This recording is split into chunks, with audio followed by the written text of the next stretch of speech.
Alright, here's the deal. I figured out what's going on with the timing on this thing. Whatever inept-ass mechanic was working on this motor last, they set the injection pump timing to the old LDS 427 timing mark. And not only did they do that, but they still didn't get it quite right. I guess when they tightened the gear, the retaining bolts down, it moved on them a little. And let's see if we can get it where you can see it. It's just a hair off.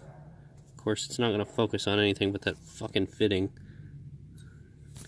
Anyway, I don't know how I got it to focus for you before, but there. It's just a hair off. On top of that, all the valves are misadjusted. I'm sure they probably set the valves on the same timing mark, and they are still too tight. So this one is a little loose like it should be. This one should be the same. It's not. It's tight. Number 6, one of them should be rocking, and one of them should be loose, and both of them are tight.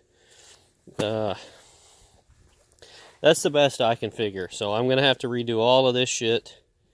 When I put the new injector pump on, or well, my old pump, my LDS pump on this LDT, I'll set it for LDS and LDT timing, and I'll have to reset all the valves.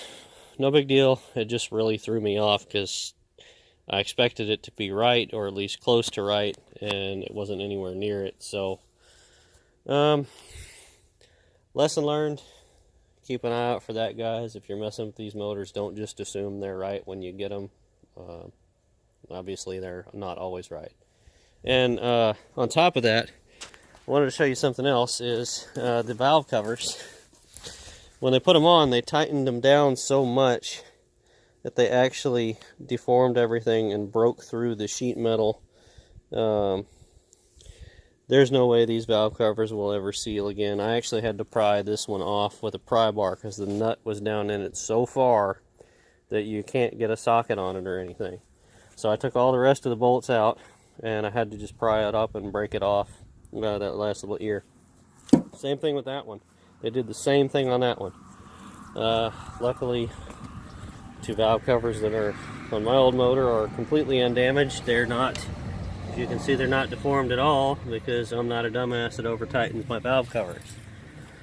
And on top of that, they put some kind of sealant on there that is, I mean, it doesn't dry, and it has dripped down in there, and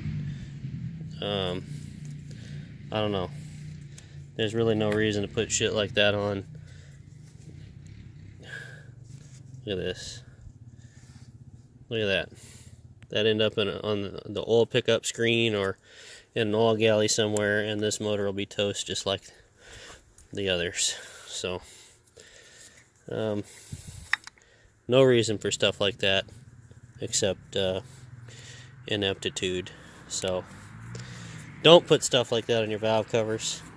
The gaskets should seal on their own as long as they're good. They're not flattened out, rotted, or otherwise in need of replacement. So, lots of new ones with this motor, stuff I've never run into before, and I've done quite a bit of this. So, just some things for you guys to look out for, keep in mind when you're working on your own stuff. Hope this is helpful to you. Definitely another learning experience for me. Never stop learning when you're working on this old crap. But hey, thanks for watching. Please like and subscribe if you would, please. And thanks for watching. We'll see you later.